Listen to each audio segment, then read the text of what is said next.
So intellectual property, we often see that in a research agreement, and many times it is just talking about inventions or patentable inventions, but really the term intellectual property refers to a much broader category of works.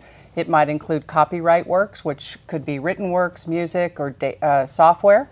It could also include some trademarks, which are typically attached to goods and services, or it might be, if in industrial setting is often a trade secret. We don't have as many of those at the university setting.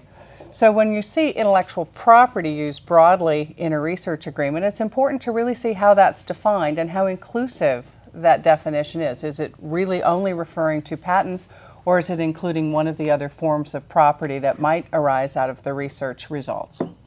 So when we see these terms in our research agreements, the Sponsored Programs Office needs to understand how the Technology Transfer Office, which is your organization, is going to have to deal with the results of that research program.